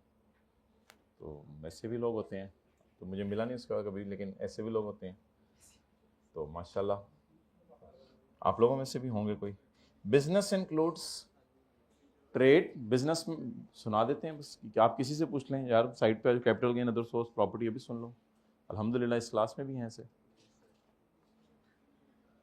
बिजनेस इंक्लूड्स ट्रेड, चीज़ें खरीद के बेचना। कॉमर्स, इन्होंने का ज़्यादा मोटिवेट किया ना, मैंने अभी पढ़ने चले जाना है, मैंने ये लेक्चर भी नहीं लेना। बिजनेस इंक्लूड्स ट्रेड, चीज़ें खरीद के बेचना। कॉमर्स, कॉमर्स प्रोफेशन वोकेशन एक ही माने में इस्तेमाल होता है, सर्विसेज देना। कॉमर्स प्रोफेशन वोकेशन डिक्शनरी में देख लीजिएगा, एक ही माने में इस्तेमाल होता है, सर्विसेज देना। और मैन्युफैक्चर होता है चीज़ें खरीद के बेचना या बना के बेचना, बना के बेचना। कई दफ़ा ऐसा होता है एक बंदा होता है उसका जो बिजनेस है वो ये नहीं होता, रैकरिंग नेचर का नहीं होता, कभी कभी वो करता है। मिसाल के तौर पे सर आसिफ के पास कुछ एक्स्ट्रा पैसे पड़े हुए थे, तो सर आसिफ ने सोचा कि सोलर प्लेटें खरीद के बेच दें। अब सर आसिफ से आप पूछें आप क्या कारोबार करते हैं, क्योंकि मैं कारोबार तो नहीं करता, लेकिन लॉ मेकर कहते हैं कि one of adventure in the nature of trade commerce manufacture profession भी मेरी नज़र में क्या है, बिजनेस। तो एडवेंचर और कंसर्न से मुराद है वन ऑफ एक्टिविटी। कभी एक दफ़ा भी आप दुकान खोल के बंद करते हुए पाए गए और चीज़ें बेची अंदर, दुकान खोल के बंद करते हुए पाए गए, तो समझ लिया जाएगा आप क्या कर रहे हो, बिजनेस कर रहे हो। तो एडवेंचर और कंसर्न को अंडरलाइन करके लिख लो, वन ऑफ एक्टिविटी। यार बस बहुत हो गई यार, जो भी हो गई, ये चैप्टर मैंने साथ साथ याद करना है। और प्लीज़ मेरा ना वॉइस नोट सुन भी लिया कर, जो गलती गुलती हो मुझे बता दिया कर। But does not include employment, वो हाथ खड़ा करके बताएं कोई 2-3 लोग जिन्होंने दूसरे का वॉइस नोट सुना है, ताकि उसकी भी तस्हीह हो जाए और आपको भी रिवाइज हो जाए। 5, 6, 7, 8, 9, 10 हाइब्रिड प्लीज हैंड्स रेस जी। नहीं एक ने भी नहीं, एक बस। उसको कम से कम खोल लिया करें, वरना आप 10 दिन बाद खोलेंगे तो उसमें कहना no longer. But does not include employment, लेकिन नौकरी करना बिजनेस में नहीं है। अब मिसाल के तौर पे कोई बंदा है, वो 4 घंटे किसी दफ्तर में जाकर नौकरी करता है, फिर दोपहर को 4 घंटे किसी और दफ्तर में जाता है, फिर शाम को किसी और दफ्तर में जाता है। अब उससे महीने के एंड पे पूछो क्या करते हो, क्या नौकरियां करने का कारोबार है मेरा, नौकरियों का क्या मतलब? कहते हैं सुबह दोपहर शाम नौकरियां ही करता हूँ, तो कारोबार सा बन गया मेरा। मत सो। अगर कोई बंदा ज्यादा नौकरियां कर रहा हो तो वो ये नहीं कह सकता कि ये मेरा कारोबार है नौकरियां करना। हाँ हाँ हाँ लिख के आगे चलें। हाँ हाँ हूँ। Before starting we should know some basics. चलें ठीक है। इनकम फ्रॉम बिजनेस में इनकम्स भी आएंगी, कुछ इनकम्स पे हमें टैक्स देना होगा, कुछ इनकम्स हमारी माफ होंगी, और खर्चे भी आएंगे। कुछ खर्चे अलाउड होंगे और कुछ खर्चे आपको क्या ये इतनी बातें आज एक ही दफा कर लें किस टाइम की।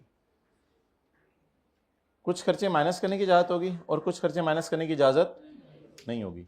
तो वो जो एक सेक्शन हमने पढ़ा था ना कि बिजनेस के चैप्टर में एक सेक्शन आएगा जिसमें लिस्ट बनी होगी कौन कौन से खर्चे माइनस करने की इजाजत नहीं, तो उसके लिए इंशाल्लाह आप लोग आते रहिएगा।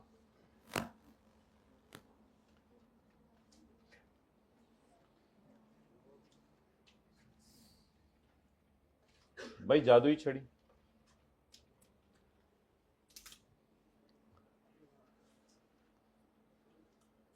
The following incomes shall be chargeable under the head income from business other than and income falling under final tax regime में जो इनकम फॉल कर रही है वो यहाँ आएगी, और फाइनल जैसे डिविडेंड इनकम है तो डिविडेंड इनकम यहाँ नहीं आएगी, या फिर जो है वो आपकी जो एग्जेम्प्ट इनकम है वो भी यहाँ नहीं आएगी। इधर आ गया हो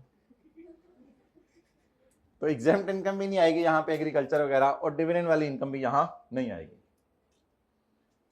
अच्छा भाई ऑनलाइन वाले मंडे को जूम मीटिंग और फिजिकल वाले किसी भी क्लास के बाद मुझे निकलते हुए जब तक मसले बताएंगे नहीं, टेस्ट चेक नहीं हो रहा, ड्राफ्ट में पड़ा हुआ अपलोड नहीं हुआ, डाउनलोड नहीं हुआ, उन्होंने नहीं चेक किया, तब तक मुझे पता नहीं चलेंगे। ये मीटिंग के अंदर बम्बार्डमेंट शुरू कर देते हैं ना, तो ये बेहतर है कि फिजिकली बम्बार्डमेंट करें।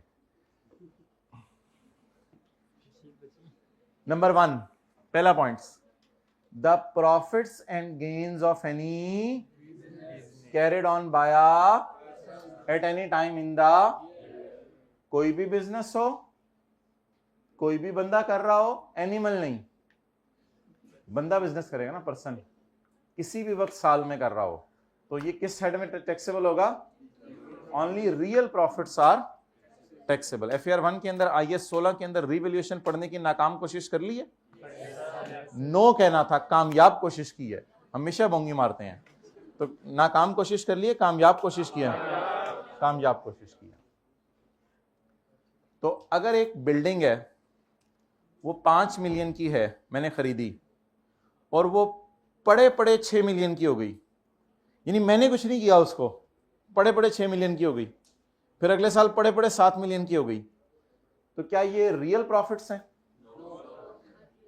तो इसको तो अकाउंटिंग वाले भी अदर कंप्रीहेंसिव इनकम में डालते हैं, पता नहीं शायद ये लफ्ज़ कभी आपने सुना हो जिंदगी में। इसको तो अकाउंटिंग वाले भी P&L में नहीं डालते, तो इसलिए टैक्स वाले भी कह रहे हैं कि हवाई गेन्स को हम नहीं मानते। जिस तरह शेयर्स है, पड़े पड़े शेयर महंगे हो गए, इनका कुछ करना था? पड़े पड़े शेयर महंगे हो गए, इनका कुछ भी नहीं करना था, अनलेस कि उनको बेच दें। Only real profits are taxable. Therefore, gain arising on revaluation of fixed assets and revaluation of investment, यानी shares, या revaluation of foreign currency is not taxable. तो करेंसी पड़ी पड़ी महंगी सस्ती हो रही है, कुछ करने कुछ भी नहीं करना, because only real profits are taxable. जी भाई वो 4-5 मोटिवेशनल कोट्स आपको भेजी थी, कितने लोगों ने पढ़ ली थी? हाथ खड़ा करें जी। सही से नजर नहीं आ रही थी जी, किस कोट की वजह से मोटिवेट हुए थे ज्यादा? जरा हाथ खड़ा करके बता दें। 3 मार्च वाली, अच्छा माशाल्लाह। और हाइब्रिड फिजिक्स 3 मार्च वाली, ठीक है, फिर 3 मार्च वालों को इनाम मिलेगा। आगे चलें। हाँ खामोश।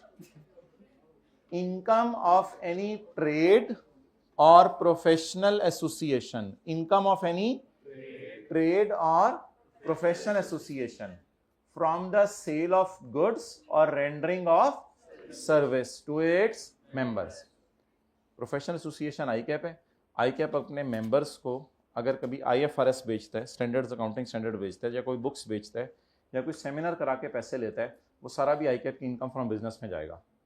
Income of any professional association from sale of books, goods से मुराद बुक्स हो सकती है, मिसाल दे रहा हूँ, सेल ऑफ बुक्स और rendering of service. Rendering of service से मुराद सेमिनार अरेंज कर दिया, तो आई के अपने कोई सेमिनार अरेंज कर दिया कि जी फलां चेंजेस आई हैं, आपने सीए तो कर लिया हुआ है लेकिन नई वाली चेंजेस भी देखते रहो कि क्या आ रही हैं आजकल। तो ये जो भी पैसे लेंगे ये आई कैप की इनकम फ्रॉम बिजनेस होगी। वैसे तो आपको पता है आई कैप की इनकम फ्रॉम बिजनेस बच्चों से फीस लेनी होती है ना, फीस सब्जेक्ट में बार बार मैं नहीं कह रहा एक ही दफ़ा लेनी होती है। आई कैप का बिजनेस तो एक दफ़ा लेना है, आपने उसका बिजनेस बढ़ा रहे हैं, उसमें हमारा कोई कसूर नहीं। सीरियसली आई कैप का बिजनेस को आप बढ़ा रहे हैं तो जो भी है, लेकिन उनको बिला वजह पैसे दे रहे हो, एक सब्जेक्ट के 2 दफ़ा, अगर पढ़ लो तो एक सब्जेक्ट के एक ही दफ़ा जाए। अब क्यों नजरें झुका ली हैं, पढ़ा करो ना। For example annual fees charge by ICAP to its members. अच्छा, सीए करने के बाद आपको हर साल एक फीस भी देनी होगी आई कैप को, वो जितनी भी 20-30 हज़ार होगी, वरना आप अपने नाम के साथ ACA नहीं लगा सकेंगे, वरना बस बबलू ही आपके नाम से लगा रह जाएगा, आप ACA FCA नहीं लगा सकेंगे। वो नहीं होते थे कामरान बबलू, बस यही नाम आपके साथ। तो ACA FCA अगर आपने अपने नाम से लगाना है तो आपको सालाना फीस भी जमा करवानी पड़ेगी। एक्सप्लेनेशन फर्दर मारना है।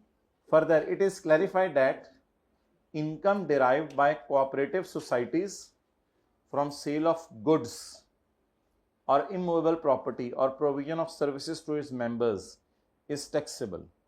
Cooperative societies, आपने अक्सर हाउसिंग सोसाइटीज़ को सुना होगा कि पता नहीं एम्प्लॉयज़ कोऑपरेटिव हाउसिंग सोसाइटी और क्या क्या नाम है, शायद आपको कोई नाम पता हो। सुना नहीं कभी किसी सोसाइटी के साथ कोऑपरेटिव हाउसिंग सोसाइटी? सुने तो हाथ खड़ा कर दें, कुछ तो कई लोगों ने सुना हुआ है। और तो ये जो सोसाइटीज़ होती हैं ये घर बना के बेचती हैं, तो कई दफ़ा ये लोग अगर घर बन रहे हो तो साथ इनके पास कोई सोलर प्लेट्स वगैरह पड़ी हो, इस तरह की चीज़ें बना के भी बेच देते हैं। तो किसी ने पूछा था हुकूमत से कि इनकी इनकम को कहाँ डालना है, तो हुकूमत ने कहा ऑब्वियसली इनकम बिजनेस में डालना है। तो एक्सप्लेन कर रहा है वो, further it is clarified that, अगर आपको कोई कंफ्यूजन है तो फिर मेरे से सुन लो, मैं कंफर्म कर रहा हूँ, that income derived by cooperative societies from sale of goods, असल तो इनका काम इमूवेबल प्रॉपर्टी है, लेकिन सेल ऑफ गुड्स से मुराद मैंने सोलर पैनल्स एक मिसाल दे दी और ये मिसाल दे दी, फ्रॉम सेल ऑफ गुड्स और इमूवेबल प्रॉपर्टीज और प्रोवाइडिंग सर्विसेज, मैप बनाने की सर्विस दे दी टू इट्स मेंबर्स। मेंबर से मुराद है जब आप सोसाइटी में जाके घर लेते हैं आप सोसाइटी के मेंबर बन जाते हैं और वो आपको मेंबरशिप नंबर इश्यू होता है। तो जो मेंबर्स हैं सोसाइटीज़ के, उनको अगर सोसाइटीज़ वाले बिल्डिंग्स बेच रहे हैं, सोलर प्लेट्स बेच रहे हैं, मैप बनाने की सर्विस दे रहे हैं, तो ये सोसाइटी वालों की इनकम फ्रॉम बिजनेस है। बस ये क्लियर कर रहा है वो। तो 3 नाम याद रख लें, number 1 goods, number 2 immovable and number 3 provision of, provision का मतलब होता है प्रोवाइड करना, सर्विसेज देना। Any income from hire of tangible movable property, immovable properties का किराए पे देना हमने कहाँ पढ़ा था? इमूवेबल प्रॉपर्टीज का किराए पे देना, इमूवेबल प्रॉपर्टीज का किराए पे देना हमने पढ़ा था इनकम प्रॉपर्टी में। लेकिन अगर मूवेबल चीजों को आप किराए पे दे दें तो ये फॉल करेंगी इनकम फ्रॉम बिजनेस में। जैसे रेंटा कार का बिजनेस है, आजकल गाड़ी मूवेबल होती है ना, हैंड ब्रेक ना लगी हो तो मूवेबल होती है ना। तो एनी इनकम फ्रॉम किराए पे देना of tangible movable property. Next, कितना टाइम रह गया?